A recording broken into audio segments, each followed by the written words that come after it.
சோற்றுக்கணக்கு ஜெயமோகன் அவர்களினுடைய சோற்றுக்கணக்கு. இந்த சிறுகதையை நான் உங்களுக்காக வாசிக்க ஆரம்பிக்கிறேன். சோற்றுக்கணக்கு. கெத்தேல் சாஹிப் என்றால் கேள்விப்பட்டிருக்க மாட்டீர்கள். திருவனந்தபுரம் சாலை பஜாரில் இப்போது ஸ்ரீ பத்மநாப தியேட்டர் இருக்கும் இடத்திற்கு அருகில் அந்த காலத்தில் அவரது சாப்பாட்டு கடை இருந்தது. 60-70களில் அங்கே சாப்பிடாதவர்கள் திருவனந்தபுரத்தில் இருந்தால் அவர்கள் சைவ சாப்பாட்டுக்காரர்களாக இருப்பார்கள். 78ல் கெத்தேல் சாஹிப் சாவது வரை கடை நடந்தது. இப்போதும் மகன் பல இடங்களில் கடையை நடத்துகிறார். அதே இடத்தில் அவரது உறவினர்கள் கடை நடத்துகிறார்கள். இப்போதும் அங்கே மீன் கறிக்கும் கோழி குழம்புக்கும் அதே சுவைதான். இப்போது முபாரக் ஓட்டல் என்று பெயர். இன்றும் கூட்டம் கூட்டமாக வந்து காத்து கிடந்து சாப்பிடுகிறார்கள். முபாரக் ஓட்டலில் சாப்பிட்டால்தான் திருவனந்தபுரம் வந்ததாகவே ஆகும் என நம்பும் அசைவ பிரியர்கள் கேரளா முழுக்க உண்டு. ஆனால் கெத்தேல் சாஹிப் சோற்றுக்கடை வேறு ஒரு விஷயம். சொன்னால்தான் புரியும். இன்று கூட முபாரக் ஓட்டல் ஒரு சந்துக்குள் தகர கூரை போட்ட கொட்டகையாகவே இருக்கிறது. அன்றெல்லாம் அது ஓலை வேய்ந்த 15 அடிக்கு 8 அடி கொட்டகை. மூங்கிலை கட்டி செய்த பெஞ்ச், மூங்கிலால் ஆன மேஜை. கொட்டகை 4 பக்கமும் திறந்து கிடக்கும். வெயில் காலத்துக்கு சிலு சிலுவென காற்றோட்டமாக இருந்தாலும் மழையில் நன்றாகவே சாரலடிக்கும். கேரளத்தில் மழைக்காலம்தானே அதிகம். இருந்தாலும் கெத்தேல் சாஹிப்பின் ஓட்டலில் எந்நேரமும் கூட்டம் இருக்கும். எந்நேரம் என்றா சொன்னேன்?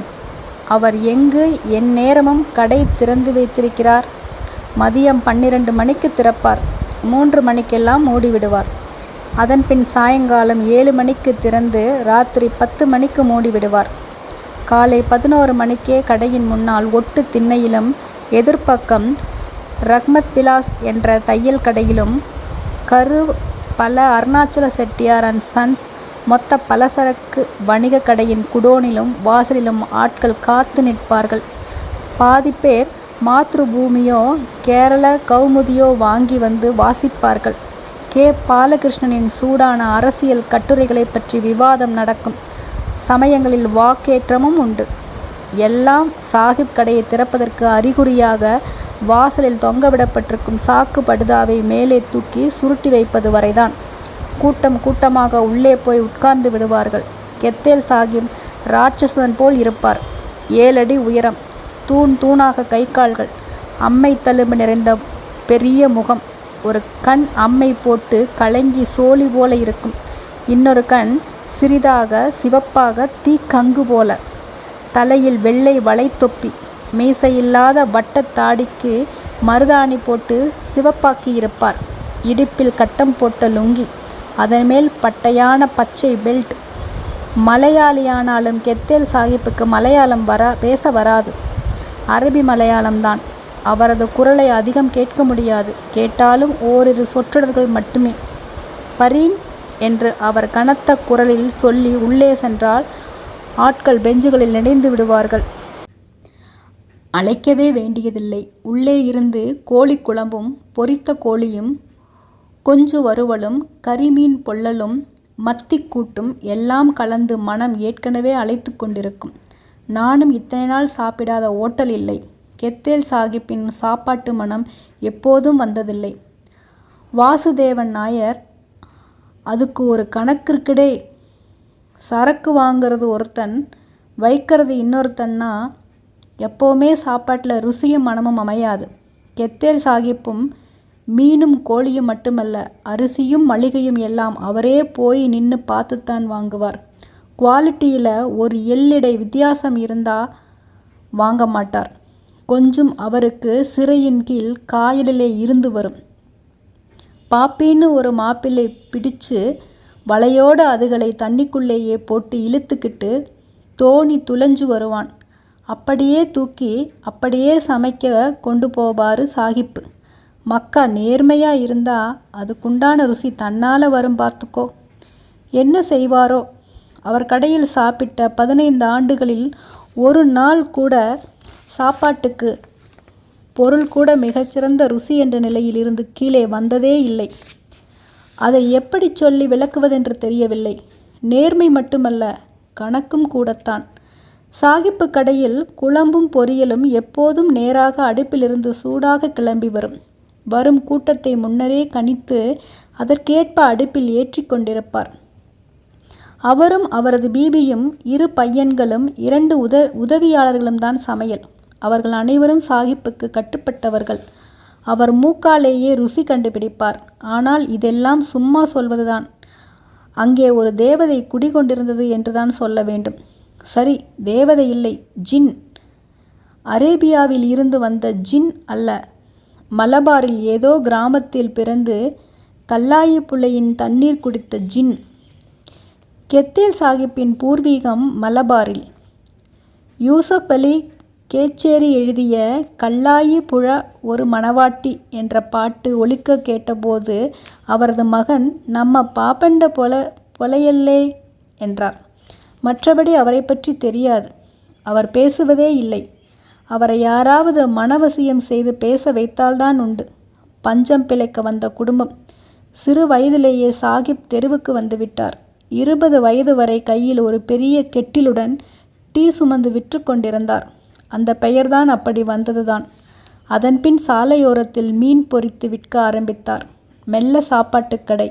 கெத்தேல் சாகிப்பின் கையால் குடித்த சாயாவுக்கு பிறகு இன்னைக்கு வரை நல்ல சாயா குடிச்சதில்லை என்று அனந்தன் நாயர் ஒருமுறை சொன்னார்.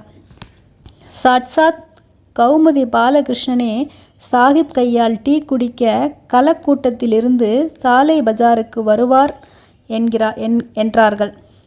சாகிப்புக்கு ஒரு குறையும் இல்லை. அம்பலமுக்கில் பெரிய வீடு, கூட்டு குடும்பம், நகரில் 7-8 கடைகள், 3 பெண்களை கட்டி கொடுத்து விட்டார். 3 புதியாப்பிள்ளைகளுக்கு ஆளுக்கு ஒரு கடை வைத்து கொடுத்திருக்கிறார். எல்லாம் ஓட்டலில் சம்பாதித்தது என்றால் சொன்னால் ஆச்சரியப்பட மாட்டீர்கள். ஆனால் அவரது வியாபார முறையை சொன்னால் ஆச்சரியப்படத்தான் செய்வீர்கள். சாகிப் சாப்பாட்டுக்கு காசு வாங்குவதில்லை. டீ விற்ற காலம் முதலே உள்ள பழக்கம். கடையின் முன்னால் ஒரு மூலையில் சிறிய தட்டியால் மறைக்கப்பட்ட ஒரு தகர டப்பா உண்டியல் வைக்கப்பட்டிருக்கும். சாப்பிட்டு விட்டு போகிறவர்கள் அதில் எவ்வளவு வேண்டுமானாலும் போடலாம். யாரும் பார்க்க போவதில்லை. போடாமலும் போகலாம். எத்தனை நாள் போடாமல் போனாலும் எவ்வளவு சாப்பிட்டாலும் கெத்தேல் சாகிப் அதை கவனிக்கவே மாட்டார். தெருவில் சட்டை போடாமல் காக்கி நிக்கரும் வட்ட தொப்பியுமாய் அலைந்த டீ பையனாக இருக்கும்போதே கெத்தேல் சாகிப் அப்படித்தான். ஒரு சின்ன டப்பா அவர் அருகே இருக்கும். அதில் விரும்பினால் காசு போட்டால் போதும். விலை கேட்கக்கூடாது. சொல்லவும் மாட்டார். ஆரம்பத்தில் சில சண்டியர்களும் தெரு பொறுக்கிகளும் வம்பு செய்திருக்கிறார்கள். அதில் காகிதங்களை மடித்து போட்டிருக்கிறார்கள். அந்த டப்பாவையே தூக்கி கொண்டு போயிருக்கிறார்கள். மாத கணக்கில் வருட கணக்கில் சும்மா டீ குடித்திருக்கிறார்கள். கெத்தேல் சாகிப்புக்கு அவர்களின் முகம் கூட நினைவிருப்பது போல் தெரியாது. ஒரே ஒரு முறை கெத்தேல் சாகிப் ஒருவனை அறைந்தார். வெளியூர்காரி ஒருத்தி சாலையில் மல்லி மிளகு சீரகம் புடைத்து கூலி வாங்கும் ஏழை பெண். எங்கோ தமிழ்நாட்டில் கிராமத்திலிருந்து பஞ்சம் பிழைக்க வந்தவள். டீ குடித்து கொண்டிருந்தாள். அன்று புகழ்பெற்ற சட்டம்பி கரமண கொச்சுக்குட்டன் பிள்ளை ஒரு டீக்கு சொல்லிவிட்டு அந்த பெண்ணை பார்த்தார். என்ன நினைத்தாரோ, அந்த பெண்ணின் முளையை பிடித்து கசக்க ஆரம்பித்தார். அவள் அலற ஆரம்பித்ததும் உற்சாக வெறியேறி அவளை அப்படியே தூக்கி கொண்டு ஓரத்து சந்துக்குள் செல்ல முயன்றார். கெத்தேல் சாகிப் ஒன்றுமே சொல்லாமல் எழுந்து கொச்சுக்குட்டன் பிள்ளையை ஓங்கி ஒரு அறை விட்டார். சாலை முழுக்க அந்த சத்தம் கேட்டிருக்கும். குட்டன் பிள்ளை காதும் மூக்கும் வாயும் இரத்தமுமாக ஒழுக அப்படியே விழுந்து பிணம் போல் கிடந்தார். கெத்தேல் சாகிப் ஒன்றும் நடக்காதது போல் மேற்கொண்டு டீ விற்க ஆரம்பித்தார். குட்டன் பிள்ளையை அவரது ஆட்கள் தூக்கி கொண்டு சென்றார்கள். 18 நாட்கள் ஆஸ்பத்திரியில் கிடந்தவர் பின்னர் எழுந்து நடமாடவே இல்லை. காது கேட்காமலாகியது. தலை எந்நேரமும் நடுங்கிக் கொண்டிருக்கும். அடிக்கடி வலிப்பு வந்தது. 7 மாசம் கழித்து கரமனை ஆற்றில் குளிக்கையில் வலிப்பு வந்து ஆற்றுக்குள் போனவரை ஊதிப்போன சடலமாகத்தான் எடுக்க முடிந்தது. ஒரு மாப்பிள்ளை எப்படி குலநாயரை அடிக்கலாம் என்று கிளம்பி வந்த கும்பலை சாலை மகாதேவர் கோயில் ட்ரஸ்டி அனந்தநாயர், போய் சோழிமயிரை பாருங்கடே, நியாயத்தை விட்டு கழிச்சா சில சமயம் துலுக்கன் கையால் சாவணும்னு இருக்கும், சில சமயம் எறும்பு கடிச்சும் சாவும் வரும் என்று சொல்லிவிட்டார். அவர் சொன்ன பின்னர் சாலை பஜாரில் மறு பேச்சு இல்லை. நான் முதலாக கெத்தேல் சாஹிப் கடைக்கு சாப்பிட வந்தது 68. என் சொந்த ஊர் கன்னியாகுமரி பக்கம் ஒசரவிளை. அப்பாவுக்கு கோட்ராட்டில் ஒரு ரைஸ் மில்லில் கணக்கு பிள்ளை வேலை. நான் நன்றாக படித்தேன். 11 ஜெயித்ததும் காலேஜில் சேர்க்க வேண்டும் என்றார்கள். அப்பாவின் சம்பாத்தியத்தில் அதை நினைத்து கூட பார்த்திருக்க கூடாது.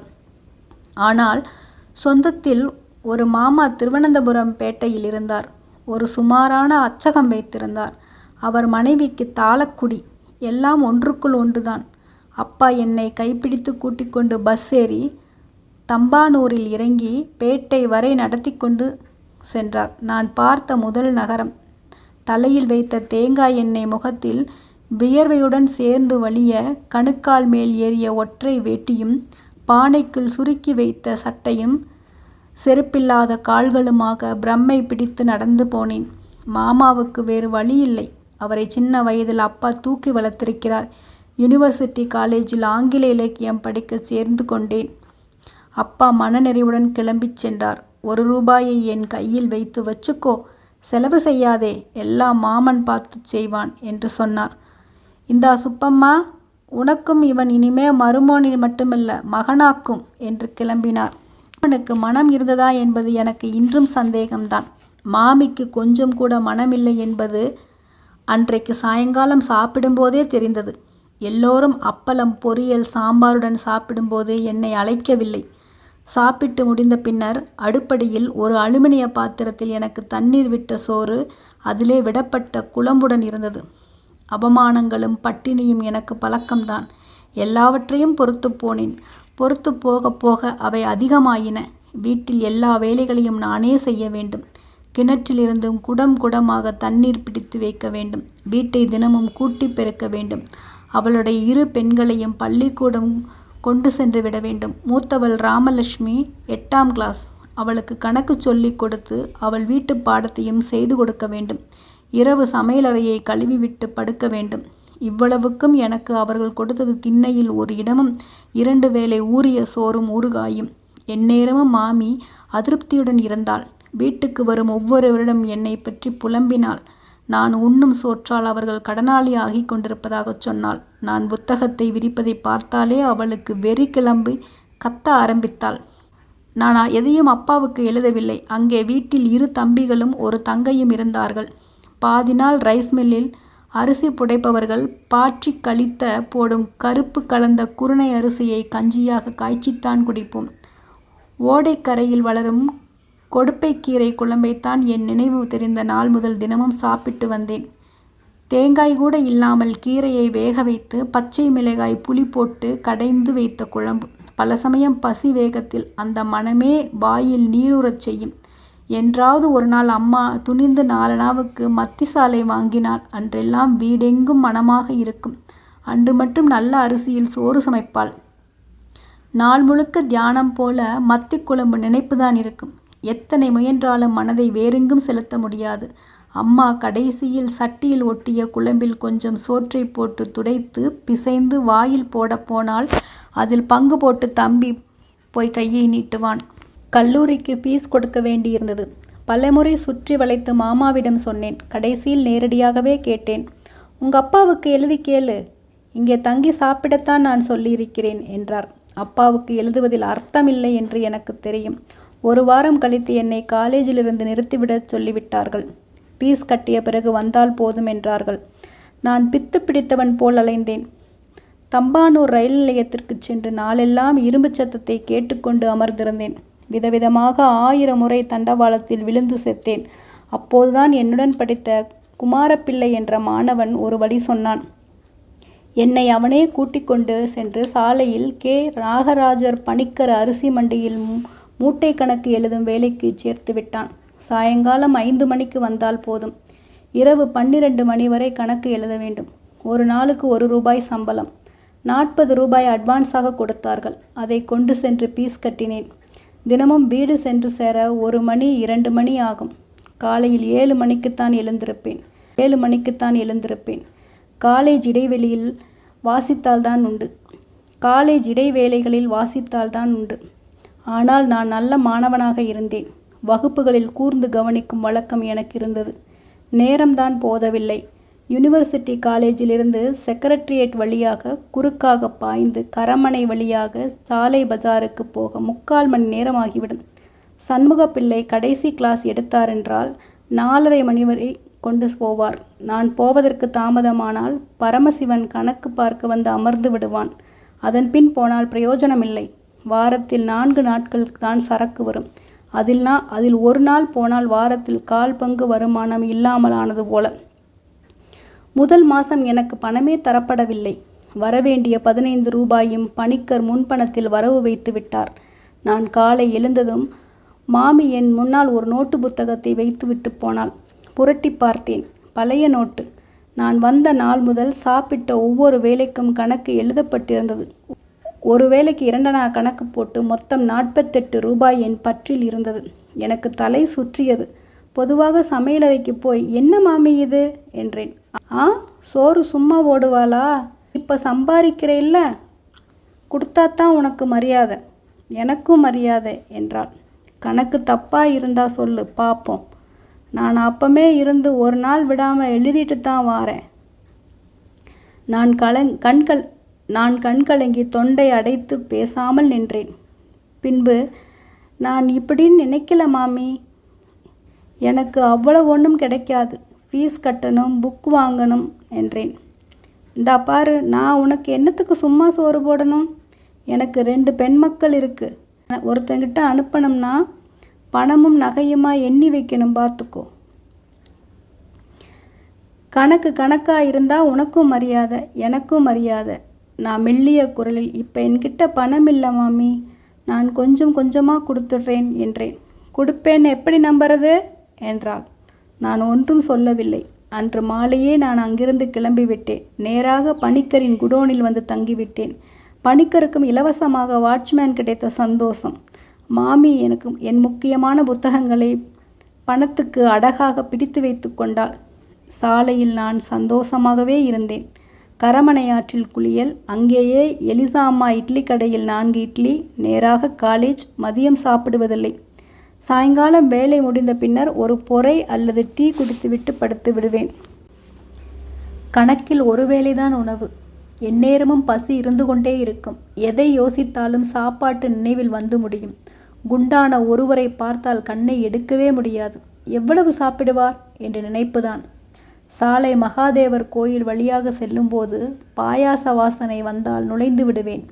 இலைக்கீற்றில் வைத்து தரப்படும் பாயாசமும் பழமும் ஒரு நாள் இட்லி செலவை மிச்சப்படுத்திவிடும். சாஸ்தாவுக்கு சுண்டல், இசக்கியம்மைக்கு மஞ்சள் சோறு என அடிக்கடி ஏதாவது கிடைக்காமல் இருக்காது. ஆனாலும் எனக்கு பணம் போதவில்லை. முன்பணத்தை அடைத்து முடிப்பதற்குள் அடுத்த காலேஜ் ஃபீஸ் கேட்டுவிட்டார்கள். இதை தவிர மாதம் 5 ரூபாய் வீதம் சேர்த்து கொண்டு போய் மாமிக்கு கொடுத்தேன். பரீட்சைக்கு முன்னாலேயே புத்தகங்களை மீட்டாக வேண்டும். நான் மெலிந்த கண்கள் குளிந்து நடமாட முடியாதவனாக ஆனேன். கணக்கு போட்டு கொண்டிருக்கும் போதே சற்றென்று கிர் என்று எங்கோ சுற்றி சுழண்டு ஆழத்துக்கு போய் மீண்டு வருவேன். வாயில் எந்நேரமும் ஒரு கசப்பு, கைகால்களில் ஒரு நடுக்கம். பேட்டை வரை காலேஜுக்கு நடப்பதற்கும் 1 மணி நேரம் ஆகியது. என் கனவெல்லாம் சோறு. ஒரு நாள் சாலையில் ஒரு நாய் அடிபட்டு செத்து கிடந்தது. அந்த சுட்டு தின்பதை பற்றி கற்பனை செய்தேன் என்றால் பார்த்து கொள்ளுங்கள். எச்சில் ஊரின் சட்டையில் வலிந்து விட்டது அன்று. அப்போதுதான் கூலி நாராயணன் சொன்னான் கெத்தேல் சாஹிப் ஓட்டலை பற்றி. பணம் கொடுக்க வேண்டாம் என்பது எனக்கு நம்ப முடியாததாக இருந்தது. பலரிடம் கேட்டேன். உண்மைதான் என்றார்கள். இருந்தால் கொடுத்தால் போதுமாம். எனக்கு தைரியம் வரவில்லை. ஆனால் கெத்தேல் சாஹிப் ஓட்டலை பற்றிய நினைப்பு எந்நேரமும் மனதில் ஓடியது. 4-5 முறை ஓட்டலுக்கு வெளியே சென்று நின்று பார்த்துவிட்டு பேசாமல் வந்தேன்.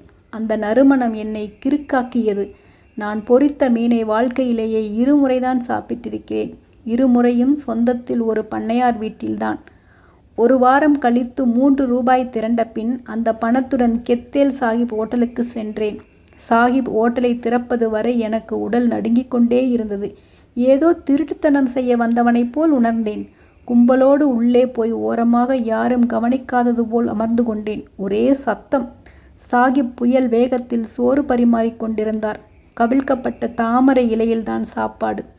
ஆவி பறக்கும் சிவப்பு சம்பா சோற்றை பெரிய சிப்பலால் அள்ளி கொட்டி அதன் மேல் சிவந்த மீன்கறியை ஊற்றினார். சிலருக்கு கோழிக்குழம்பு, சிலருக்கு வறுத்த கோழிக்குழம்பு. அவர் எதையுமே கவனிக்கவில்லை என்றுதான் பட்டது. அதன் பிறகு கவனித்தேன், அவருக்கு எல்லாரையுமே தெரியும். பலரிடம் அவர் எதையுமே கேட்பதில்லை. அவரே மீனையும் கறியையும் வைத்தார். ஆனால் யாரிடமும் உபச்சாரமாக எதுவும் சொல்லவில்லை. அவரே பரிமாறினார். 2ஆம் முறை குழம்பு பரிமாற மட்டும் ஒரு பையன் இருந்தான். என்னருகே வந்தவர் என்னை ஏறிட்டு பார்த்தார். எந்தா புல்லச்சேன், புத்தனா வந்ததா என்றார். என்னை வெள்ளாளன் என்று எப்படி கவனித்தார் என்று வியந்து பேசாமல் இருந்தேன். சோற்றை கொட்டி அதன் மேல் குழம்பை ஊற்றினார். ஒரு பெரிய பொரித்த சிக்கன் கால், 2 துண்டு பொரித்த மீன். தின்னு என்று உரிமைய பின் திரும்பிவிட்டார். அதற்கு எப்படியும் 3 ரூபாய்க்கு மேல் ஆகிவிடும். என் கை கால்கள் பதற ஆரம்பித்தன. சோறு தொண்டையில் அடைத்தது. சற்றென்று திரும்பிய சாஹிப், நீங்க அவிட எந்த எடுக்குன்னு தின்னின் பிள்ளச்சா என்று பயங்கர அதட்டல் போட்டார். அள்ளி அள்ளி சாப்பிட்டேன். அந்த ருசி என் உடம்பெல்லாம் பரவியது. ருசி, கடவுளே, அப்படி ஒன்று உலகில் இருப்பதையே மறந்துவிட்டேனே. என் கண்களிலிருந்து கண்ணீர் கொட்டி வாய் வரைக்கும் வழிந்தது. ஒரு சின்ன கிண்டியில் உருகிய நெய் போன்று ஒன்றுடன் கெத்தேல் சாஹிப் பெண்ணருகே வந்தார். என் சோற்றில் அதை கொட்டி இன்னும் கொஞ்சம் குழம்பு விட்டு, கொலைச்சு தின்னோ அம்கே, மீன் கொழுப்பானோ என்றார். ஆற்று மீனின் கொழுப்பு அது. அதன் செவில் பகுதியில் இருந்து மஞ்சளாக வெட்டி வெளியே எடுப்பார்கள்.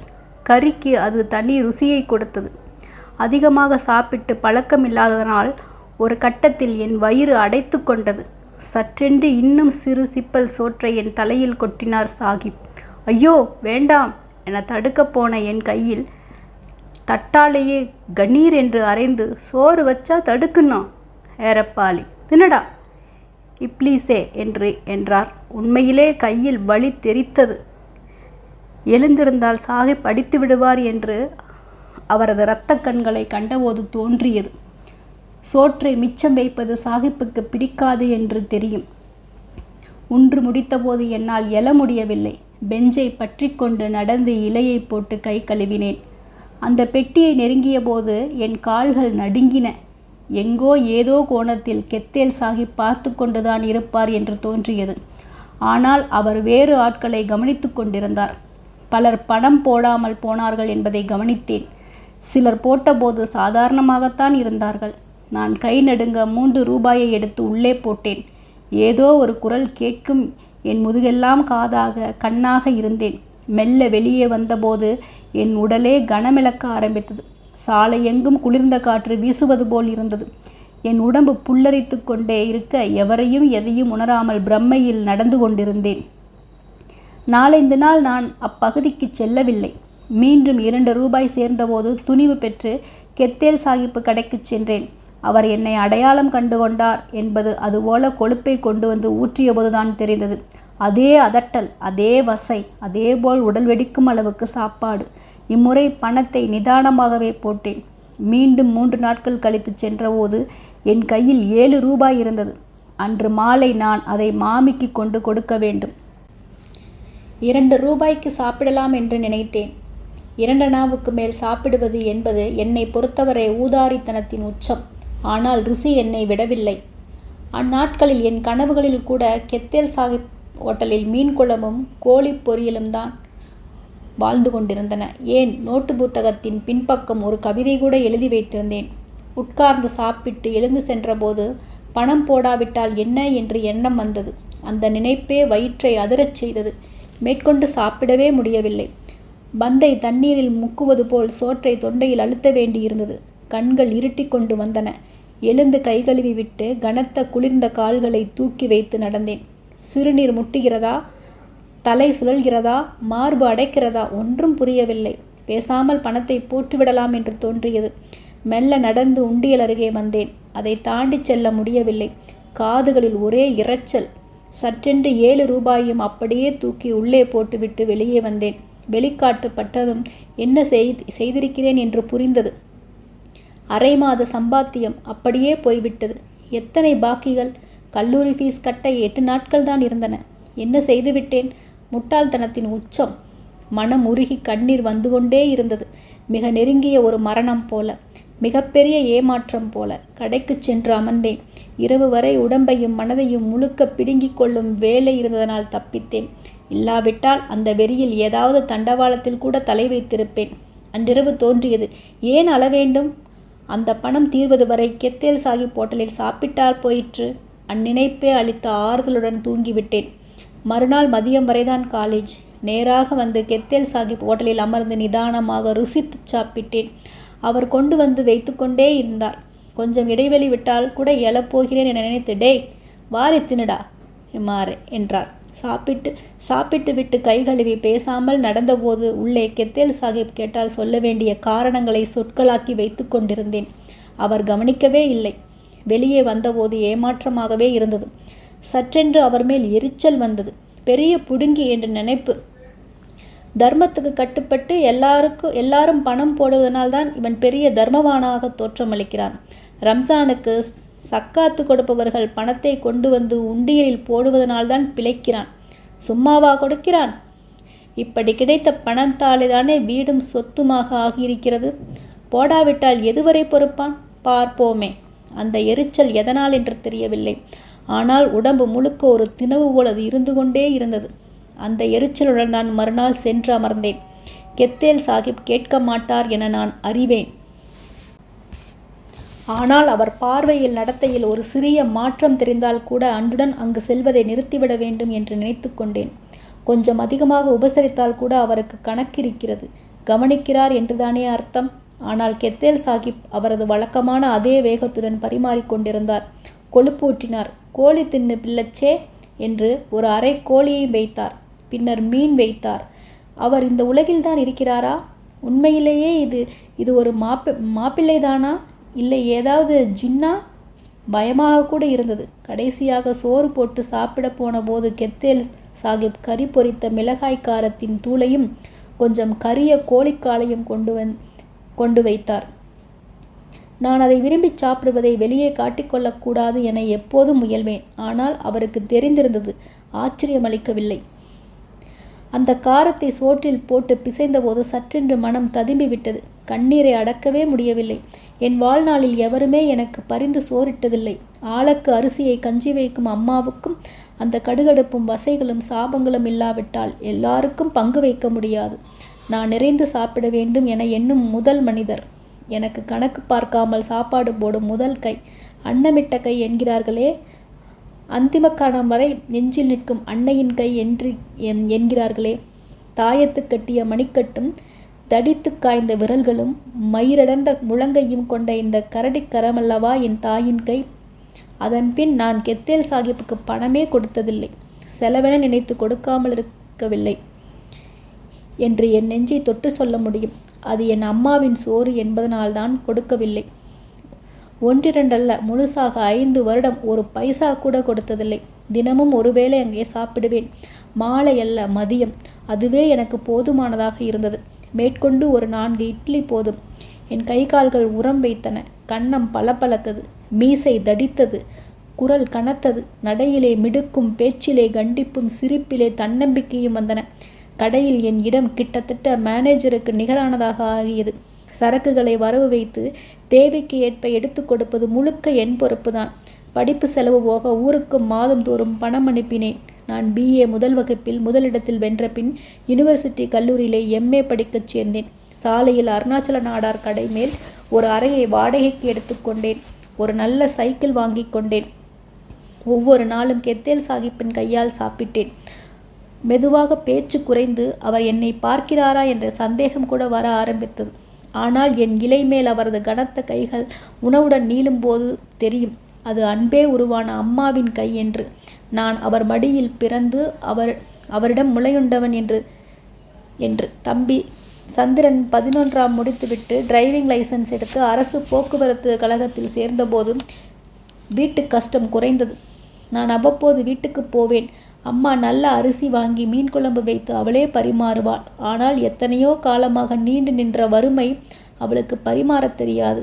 ஒரு கண் எப்போதும் பானையில் இருக்கும், சோற்றை சட்டியில் இருக்கும். குழம்பையும் கணக்கு போடுவதையும் தவிர்க்க தெரியாது. அகப்பையில் அவள் சோறோ குழம்போ அள்ளினாலும் அரைவாசி திரும்ப கொட்டிவிடுவாள். இன்னும் கொஞ்சம் குழம்பு என்றால் அவளுடைய அகப்பை சில சொட்டுகள் தான் அள்ளும். கையோ மனமோ குறுகிவிட்டது. சாலை புளி முளமும் சம்பா அரிசி சோறும் அவள் அள்ளி வைக்கையில் நான் 4வது உருண்டைச் சோறில் வயிறு அடைத்த உணர்வை அடைவேன். அந்த சோற்றை அள்ளி வாயில் போடுவதே சலிப்பாக தெரியும். பலவீனமாக சாப்பிடா என்பாள் அம்மா. தலையசைத்து முகம் கழுவிக்கொள்வேன். எம்ஏயில் பல்கலைக்கழகத்தில் 2ஆம் இடத்தில் வந்தேன். உடனே அதே யூனிவர்சிட்டியில் கல்லூரியில் விரிவுரையாளராக வேலை கிடைத்தது. ஆணை கைக்கு வந்து அன்று மதியம் நேராக கெத்தேல் சாஹிப் கடைக்கு போனேன். கடை திறக்கவில்லை. நான் பின்பக்கம் சென்றேன். சாக்கு படுதாவை விலக்கி பார்த்தேன். பெரிய உருளியில் கெத்தேல் சாஹிப் மீன் குழம்பு கிண்டிக் கொண்டிருந்தார். முகமும் கைகளும் சிந்தனையும் எல்லாம் குழம்பில் இருந்தன. அது ஒரு தொழுகை போல. அவரை கூப்பிடுவது சரியல்ல என்று தோன்றியது. திரும்பிவிட்டேன். மதியம் கெத்தேல் சாஹிப் என் இலைக்கு சோறு போடும்போது நிமிர்ந்து அவர் முகத்தை பார்த்தேன். அதில் எனக்கான எந்த பார்வையும் இல்லை. சொல்ல வேண்டாம் என்று தோன்றியது. அந்த செய்திக்கு அவரிடம் எந்த அர்த்தமும் இல்லை. சாயங்காலம் ஊருக்கு சென்றேன். அம்மா மகிழ்ச்சி அடைந்தாளா என்றே தெரியவில்லை. எதையும் கவலையாகவே காட்டும் முக அமைப்பு அவளுக்கு. அப்பா மட்டும் என்னடா கொடுப்பான் என்றார். அது கிடைக்கும் என்றேன் சாதாரணமாக. என்ன 200 கொடுப்பானா என்றார். நான் அந்த கேள்வியில் இருந்த அற்பத்தனம் மிக்க குமாஸ்தாவை கண்டுகொண்டு சீண்டப்பட்டேன். அலவன்ஸோடு சேர்த்து 700 ரூபாய் என்றேன். அப்பாவின் கண்களில் ஒரு கணம் மின்னி மறைந்த வன்மத்தை இறுதி கணம் வரை மறக்க முடியாது. மாதம் 20 ரூபாய்க்கு மேல் சம்பளமே வாங்காமல் ஓய்வு பெற்றவர் அவர். தம்பிதான் உண்மையான உற்சாகத்தோடு துள்ளினான். நீ இங்கிலீஷ்லே தானே கிளாஸ் எடுக்கணும்? உனக்கு அப்படின்னா நல்லா இங்கிலீஷ் பேச தெரியுமில்ல? துரை மாதிரி பேசுவில்ல? ததும்பிக்கொண்டே இருந்தான். அம்மா கோபத்துடன், துள்றது சரி, கீழே உள்ள கொம்மருமகளை கரையேற்றுற வழியை பாருங்க என்றாள். தார்மீகமான ஒரு காரணத்தை கண்டுகொண்ட பின் அவளுடைய ஆங்காரம் அவ்வழியே வெளிவர ஆரம்பித்தது. துள்ளினவெல்லாம் எங்கே கிடக்கான்னு கண்டல்ல?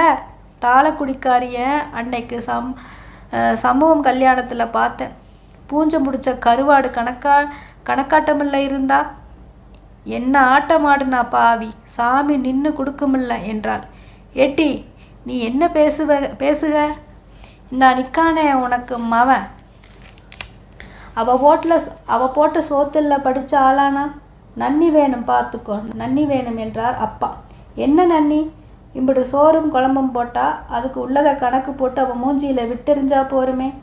இல்லைன்னா நாளைக்கு பின்ன வேற கணக்கோட வந்து நிப்பா வாசல்ல இலவெடுத்த சிரிக்கி. அம்மா சொன்னா. அப்பா ஊத்தவாய ஊடுடி என்று சீரியல சண்டை எழுந்தது. மறுநாள் தாளக்குடிக்கு போனேன். மாமா இறந்து 2 வருடங்களாகி விட்டிருந்தது. திடீரென்று ஒரு காய்ச்சல். நான் தான் ஆஸ்பத்திரியில் கூடவே இருந்தேன். ஈரில் ஏற்பட்ட காயம் வழியே இதயம் வரை பாக்டீரியா சென்று விட்டது. 3ஆம் நாள் இரவில் போய்விட்டார். காடாத்து முடிந்து அச்சக கணக்குகளை பார்த்தோம். 2000 ரூபாய் வரை கடன் இருந்தது. கட்டிட உரிமையாளர் அச்சகத்தை காலி செய்ய வேண்டும் என்று சொன்னார். இயந்திரங்களை விற்று கடனை அடைத்த பின் மாமி எஞ்சிய 3000 ரூபாய் பணத்துடன் தாளக்குடிக்கே வந்து விட்டாள். அவள் வீட்டு பங்குக்கு கொஞ்சம் நிலம் இருந்தது. ஒரு வீட்டை ஒத்திக்கு எடுத்து கொண்டாள். ராமலட்சுமி 11க்கு மேல் படிக்கவில்லை. சின்னவள் 8ஆம் வகுப்பு. மாமி ஆடி போய்விட்டாள். நாள் செல்ல செல்ல பணம் கரைந்து அந்த பீதியில் முகத்தில் படிந்தவள் மெலிந்து வறண்டு நிழல் போலாவதைக் கண்டேன். ஊருக்கு வரும்போது சென்று பார்த்து மரியாதைக்காக கொஞ்சம் பேசிவிட்டு மேஜையில் ஒரு 10 ரூபாயை வைத்துவிட்டு வருவேன். வீட்டில் மாமி இல்லை. ராமலட்சுமி மட்டும்தான் இருந்தாள். அவளும் கொஞ்சம் புகைப்படிந்தது போலத்தான் இருந்தாள். ஒரு அங்கணமும் திண்ணையும் சமையல் சாய்ப்பும் மட்டும்தான் வீடு. சுருட்டப்பட்ட பாய்கள் கொடியில் தொங்கின. தரை சாணி மொழுகப்பட்டிருந்தது. சிறிய மேஜை மேல் ராணிமுத்து நாவல். ராமலட்சுமி கொல்லைப்பக்கம் வழியே வெளியே போய் பக்கத்து வீட்டிலிருந்து சீனியோ டீத்தூளோ வாங்கி வந்து எனக்கு கருப்பு டீ போட்டு கொடுத்தாள். மேஜை மேல் டம்ளரை வைத்துவிட்டு கதவருகே சென்று பாதி உடல் மறைய நின்று கொண்டிருந்தாள்.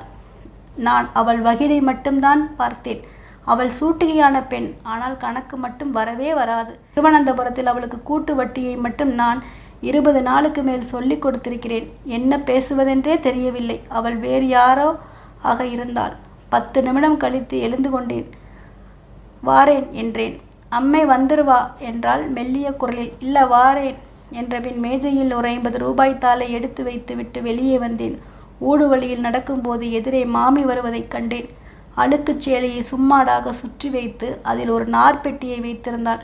என்னை சாதாரணமாக பார்த்த அரைக்கணம் கழித்தே புரிந்து கொண்டாள். ஐயோ மக்கா என்றாள். பெட்டியை நான் பிடித்து இறக்கி வைத்தேன். அதில் தவிடு இருந்தது. எங்கோ கூலிக்கு நெல் குற்றப் போகிறாள். தவிடுதான் கூலி. அதை விற்று கொண்டு போகிறாள் போலும். வீட்டுக்கு வா மக்கா என்று கையை பிடித்தாள். இல்லை, நான் போகணும். இன்னைக்கே திருவனந்தபுரம் போறேன் என்ற பின் வேலை கிடைச்சிருக்கு காலேஜிலே என்றேன். அவளுக்கு அது சரியாக புரியவில்லை. வறுமை மூளையை உரசி உரசி மழுங்கடித்து விடுகிறது. சற்றென்று புரிந்து கொண்டு, ஐயோ என் மக்கா, நல்லா இருடே என்று என் கையை மீண்டும் பற்றி கொண்டாள். உனக்கு ஒரு வேலை கிடைச்ச பிறகு கேட்கலான்னு இருந்தேன். கேட்க எனக்கு நாதி இல்லை மக்கா. இன்னான்னு தர என் கையில் கால் சக்கரமும் இல்லை. பாத்தியா, கண்டவனுக்கு நெல் குத்தி கொடுத்து கஞ்சி குடிக்கிறோம். தவிடு விற்கலேனா அந்திம பசிக்கு பச்சை தவிடையாக்கும் திங்கிறது மக்கா. ஆனால் நல்ல காலத்திலே நான் உனக்கு சோறு போட்டிருக்கிறேன். என் கையாலேயே கஞ்சியும் பற்றும் குடிச்சுத்தானே நீ ஆளானே. 8 மாசமா தினமும் 2 வேலைனாலும் 500 வேலை உனக்கு நான் சோறும் கறியும் விளம்பியிருக்கேன் பார்த்துக்கோ. அதெல்லாம் உனக்கும் அம்மைக்கும் இப்போ தெரியாது. அந்த நன்னி அவளுக்கு இல்லைனாலும் உனக்கு இருக்கும் மக்கா. ராமலட்சுமிக்கு உன்னை விட்டால் ஆறும் இல்லை. சவத்துக்கு ராத்திரிக்கும் பகலும் உனக்கு நினைப்பாக்கும். அவளுக்கு ஒரு ஜீவிதம் குடுராசா. தின்ன சோத்துக்கு நன்னி காட்டலைன்னா அதுக்குண்டான கணக்கு நீ ஜென்மாந்திரமாக தீக்கணும் பார்த்துக்கோ. அவளிடம் விடைபெற்று பஸ்ஸில் ஏறிய போது வேப்பங்காய் உதட்டில் பட்டது போல கசந்தது. வாயே கசப்பது போல பஸ்ஸிலிருந்து துப்பிக்கொண்டே வந்தேன். நேராக திருவனந்தபுரம் வந்தேன். வேலைக்குச் சேர்ந்த அந்த புதிய பொறுப்பின் பரபரப்பிலும் மிதப்பிலும் மூழ்காமல் இருந்திருந்தால் அந்த கசப்பை உடம்பெங்கும் நிறைந்து வைத்திருப்பேன். முதல் மாத சம்பளம் வாங்கியதும் அம்மாவுக்கு பணம் அனுப்பி இருந்தேன். அம்மா பதில் கடிதத்தில், சுப்பம்மா வந்து உன் அப்பா கிட்ட பேசியிருக்கிறாள். உங்கள் அப்பாவுக்கும் அரை மனதுதான். அது நமக்கு வேண்டாம் கேட்டியா? அவங்க செய்ததுக்கு 100 1000 அந்த குட்டி கல்யாணத்துக்கு கொடுத்துருவோம். நாம் யாருக்கும் சோத்துக்கடன் வச்ச மாதிரி வேண்டாம். இப்போ நல்ல இடங்கள்ல கேட்குறாங்க, நல்லா செய்வாங்க. பூதப்பாண்டியிலிருந்து ஒரு தரம் வந்திருக்கு, பார்க்கட்டுமா என்று கேட்டிருந்தாள். இரவெல்லாம் யோசித்து கொண்டே இருந்தேன். சலித்து போய் தூங்கிவிட்டேன். காலையில் மனம் தெளிவாக இருந்தது. அம்மாவுக்கு, பாரு பொண்ணு கொஞ்சம் படித்தவளாக இருக்கணும் என்று எழுதி போட்டேன். முதல் மாதமே கேண்டீன் சாமிநாத ஐயர் நடத்திய 20,000 ரூபாய் சீட்டு ஒன்றில் சேர்ந்திருந்தேன். மாதம் 500 ரூபாய் தவணை வரும். அதை 4,000 ரூபாய் தள்ளி ஏலத்தில் எடுத்தேன். 16,000 ரூபாய் மொத்தமாக மாத்ருபூமி நாளிதழில் சுருட்டி கையில் கொடுத்து விட்டார்.